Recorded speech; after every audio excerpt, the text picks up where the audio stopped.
Thank you so much for being here with us. It is a pleasure, man. I want to ask you the first question to start this interview because, well, I have it. And on Saturday, when you play, I hear so many different pronunciations of your name. And I would like to know how you pronounce it. Well, I actually kind of gave it up. I feel like everybody can just say it how they want to. I said Pythius at the start. I said Pythius at the start. Then other people said Pythius or Pythius or whatever. It's like changes like every country I come to. So now when people ask me, I'm just like, say whatever you want. Like I don't even know how to properly pronounce it anymore. Actually. So, and how do you hear that it was pronounced in Colombia? Jesus Christ. I have like the worst short-term memory though. How would you pronounce it? Well, myself, I was telling Nova Glitch just that I would pronounce it like Pythius. Yeah, that Pythius. It works too. Yeah, So many people pronounce Pythius. Yeah, that's fine as well. Yeah, Pythius as well. Yeah, I mean, All right, well, nice man. You got me out of the dope. Thank you very much. Is this your second time in Colombia? yeah, my second time for sure. And what do you find difference this time that you came from the previous one? Well, it's still great. Everything is still fun. I mean, I don't difference. I don't know. I don't see a lot of difference. Just I think the scene has grown even more. I think your drum and bass scene after COVID, you guys has powered through, and that's very important, I guess. And that's very nice because COVID kept us away from the parties, from the scene, from the good music, and well, it was a hard time. And what were you doing during the pandemic, COVID, about music? What were you working on? Well, the first few months of COVID, I wasn't doing or I tried to do music, but I was just too depressed from that shit because I basically lost my income and shit. So that was very, very stressful.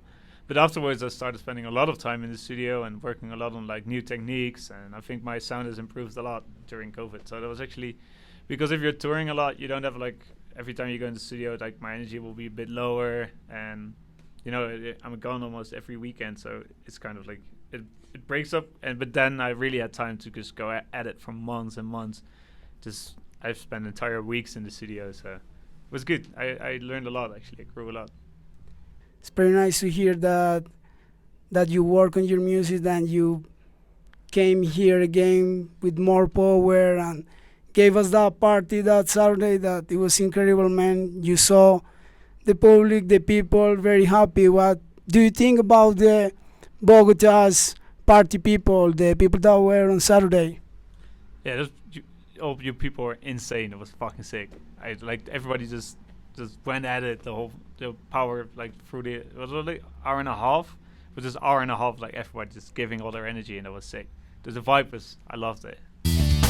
And many people really like how you closed the set on Saturday, and I would like to know why did you choose those specific tracks to end, to finish? Yeah, I just think those tunes are good to end with. I mean, you build it up and then just goes to a climax at the end, and then the Maniac bootleg at the end is just for fun. I think like for people can sing along and shit, and it's like, oh hey, we know this tune, but it's drum and bass, so that works. Talking about something a little bit different besides the blast that we have on the Saturday, a lot of you guys have been coming here from UK and from Europe playing, bringing really nice music, and after you hear the local talent here, how do you think the people in these countries, in UK for example, would receive the local talent from Bogota? Well, I know Brain has several releases on pretty good labels in Europe already. I mean, I played one of his tracks at the party as well. Last Saturday. Yeah, because he's a really good producer. But I think like they should just talk to people from Europe. If they're here, if they can meet us and stuff, or like send stuff over the internet, send demos. I mean, Blackout has a pretty good. Blackout listens to all the demos they get, so that's always a good idea. and just network. I mean, it's a bit harder if you're on the other side of the ocean, but still, if you're here and you get the chance, just fucking talk to us. And what about in the dance floor? What do you think if local talent from here goes there and plays for the public, for the people there? I mean, if they get booked there, that's fantastic, right? People will love that as well. I think people will think it's pretty special that someone came all the way from Colombia, and I think people will appreciate it a lot. Well, thank you for answering these questions. My pleasure. It is a pleasure, man. And something you want to say to the Colombian people? You guys are fucking awesome. I really love playing here again, and I hope to see you again soon. Segments of where I see the bottom is rotten. I sense the dread and I can't ever see it really stopping. Senses to bed to ever